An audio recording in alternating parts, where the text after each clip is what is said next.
One of the most delicate tasks for a team in any sport is how they manage the tail end of a star player's career. If not handled carefully, the team not only risks upsetting the player, but also his teammates and the fans. I get it though. When a player spends his entire career with an organization, at a certain point they become synonymous with the team. I'm talking Derek Jeter and the New York Yankees, or Tom Brady and the New England Patriots. Every year the fans grow closer with their superstar, and after a while the very idea of their guy donning another team's laundry sounds more and more treasonous. Even if their production is leveled out, or if they have a replacement waiting in the wings, more often than not the team will end up doing whatever it takes to ensure that its franchise player doesn't take his talents elsewhere. Obviously, this isn't always possible.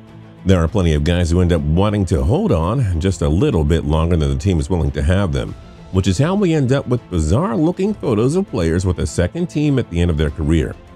Joe Montana wearing the Kansas City red and yellow instead of San Fran's iconic jerseys, Peyton Manning foregoing another season in the Indy blue for the Denver navy blue and orange. You get the idea. But sometimes push comes to shove and the two parties reach a breaking point where they simply cannot get on the same page and the divorce becomes unavoidable. Sometimes the player ends up packing his bags and going to join another team. Sometimes they get the hint and just retire. And sometimes it gets, well, just ugly. And that is exactly what happened in Green Bay when the Packers had first-round draft pick Aaron Rodgers in waiting and their aging star Brett Favre wasn't quite ready to call it quits. To understand how this situation escalated so dramatically, it is important to understand who Brett Favre is as a person and who he was to the Packers organization and their fans. Younger NFL fans might not know this, but Brett Favre wasn't actually drafted by Green Bay, but rather the Atlanta Falcons. He was the number 33 overall pick and the third quarterback taken back in the 1991 NFL Draft. But his time in Atlanta was tumultuous and short-lived. The Falcons head coach at the time, Jerry Glanville, and his offensive coordinator, June Jones, did not even want to draft Favre in the first place. The Falcons already had a Pro Bowl quarterback in Chris Miller, and after being overruled by general manager Ken Herrock on draft day, Glanville had it out for the young quarterback. In fact, Glanville once famously claimed it would take a plane crash for him to put Favre into the game. Favre, you see, was a bit of a free spirit. He grew up in the small Gulf town of Kiln, Mississippi, where he played baseball and football before continuing on to play college ball at the University of Southern Mississippi, the only Division I school to offer him a scholarship. It wasn't for a lack of talent, but exposure. His high school team, which by the way was coached by his father Irvin, had an extremely run-heavy offense. Brett would rarely throw more than 5 to 10 passes a game. Fortunately, one of the Southern Mississippi assistants, Mark McHale, saw Favre throwing bullets to his receivers after a game in which he primarily handed the ball off and was so impressed he convinced the coaching staff to bring him in. Favre still needed a little luck, and a path to Southern Mississippi ended up being paved by another quarterback reneging on his commitment, along with the school's relationship with Brett's father, who had played baseball there years before.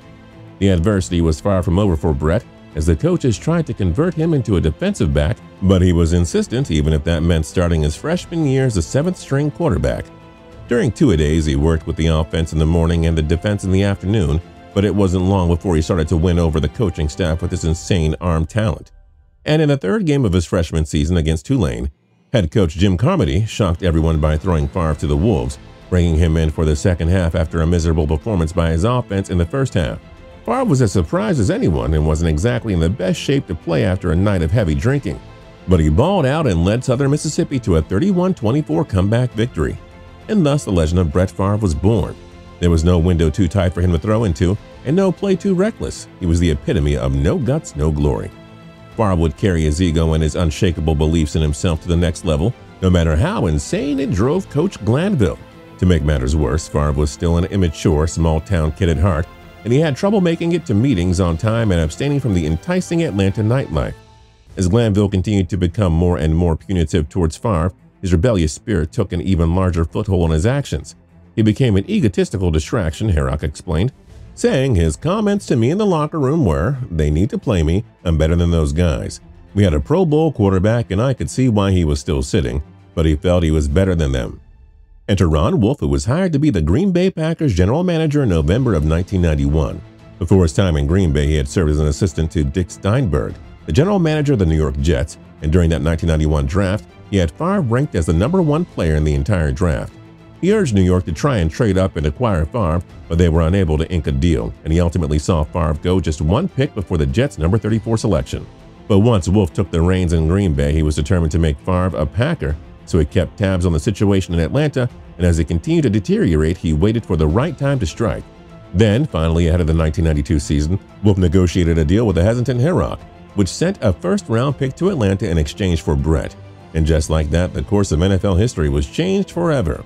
Favre would go on to start over 270 straight games for Green Bay and carry them to the best win-loss record in the NFL during that 16-year stretch. Longevity and durability were far from Favre's only calling cards, as he quickly ascended to the upper echelon of quarterbacks in the NFL. In addition to bringing the Super Bowl 31 trophy back to Wisconsin during his time in the Packer green and gold, he earned 8 Pro Bowl selections, was an All-Pro 5 times, and won 3 straight NFL MVP trophies, which is simply insane. Yeah, Favre was a pretty good quarterback in his day. But as is the case with every star athlete, there is one challenger that remains undefeated, even when squaring up with the most elite of the elites, Father Time. Brett Favre was no exception, and he steadily showed more and more signs of mortality, which really started to gain attention during an abysmal 2005 campaign in which the Packers finished with a record of 4-12, resulting in the first losing season of the Brett Favre era. While the team itself wasn't exactly loaded with talent, it is impossible to separate Favre from the team's struggle. Despite a career filled with gunslinging and risk-taking, during that 2005 season, Favre posted by far the most interceptions of his career with 29 compared to only 20 touchdowns. In the beginning of the season, following an 0-3 start, Favre started to get questioned about the possibility of retiring, a notion he staunchly rebuked. When asked about the possibility of hanging up his cleats at the time, Favre said the following: "At 0-3, I think most people would say, oh, he's gone after this year, or they won't even want him back. I don't even think about when that time might come." Favre, however, would change his tune as that horrendous season played out, and when prompted, he admitted that if he had to make a decision on the spot, he would not return. Luckily for Favre, he didn't have to make a decision on the spot, so during the offseason, when he changed his mind about retiring, he was able to step right back in, relegating Rodgers back to the second string. The Packers' play improved the following year and they finished 8-8, but once again, at the conclusion of the season, Favre had some emotional comments on his future in the NFL. During an interview with Andrea Kramer after an emotional victory over the rival Chicago Bears to close out the season, the aging signal caller said, "If today's my last game, I want to remember it. It's tough. It's tough. I'll miss these guys. I'll miss this game. I want everyone to know that. I didn't plan on doing this. Way to put me on the spot." When asked if he was indeed going to retire, Favre responded, we'll see. I don't want to say anything right now." After the preceding year's false start on retirement, the public was hesitant to take Favre at his word. But even amid all the skepticism, it did seem like it was that time for the old gunslinger. He would be going out with a much more respectable final act than the disastrous 2005 campaign, and considering all of the hits he took during his marathon of a career, he had a lot of miles on him. Favre yet again thought otherwise and reneged on his assertion, however, and he returned to the gridiron for the 2007 season and put together a masterful season. He earned his first All-Pro honor since 2002, led the Packers to a 13-3 record, throwing for just under 4,200 yards and 28 touchdowns. Green Bay made it all the way to the NFC Championship game before losing to the eventual Super Bowl champion New York Giants in an absolute heartbreaker of an overtime game at Lambeau. While there was plenty of media coverage surrounding Favre's one-foot-in, one-foot-out approach to retirement during the previous few seasons, it would pale in comparison to the media firestorm that happened during the 2007 season.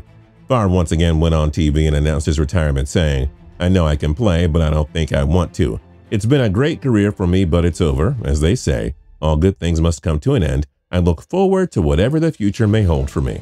And once again, a few months later, it came out that Favre was having second thoughts, even going as far as reaching out to head coach Mike McCarthy about coming back to the team, to which McCarthy reportedly responded, "Oh God, Brett, you're putting us in a tight spot. Brett playing here is not an option." To be fair to Green Bay, they had exhausted themselves trying to appease the franchise quarterback's fickle ambitions, so it is understandable that after telling Rodgers for the third straight season it was his team, they had to stick to it. Favre was dumbfounded, and after mulling it over in Mississippi for a while in July, he sent the Packers a letter requesting his release.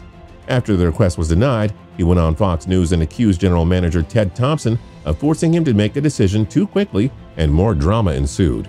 There were hurt feelings all over the map, tampering charges filed against the rival Vikings, and numerous discussions between the two camps as to how they could finally resolve the situation.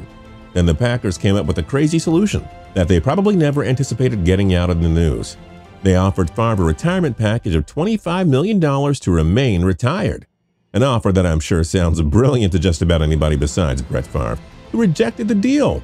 The Packers, out of options and determined to keep Favre out of the NFC North, traded him to the New York Jets, where he would play one season before ultimately signing with the Vikings. While the twilight of Favre's career wasn't exactly handled with grace, what more could you expect from a gunslinger like Favre? This level of craziness kind of fits his career arc. He got what he wanted, though. He proved during his time in New York and Minnesota that he still had something left in the tank. And if it weren't for a bounty gate, he may have even led the Vikings to a Super Bowl appearance in 2008. Either way, it was still one hell of a career for Favre, and turning down $25 million to stay retired is a pretty epic way to go out. If you enjoyed the video and you want to hear more, click the subscribe button down below. If you liked the video, then click that like button too. We'd really appreciate it. And last but not least, don't forget to tune in to TPS every single day for more cool videos. We'll see you guys next time.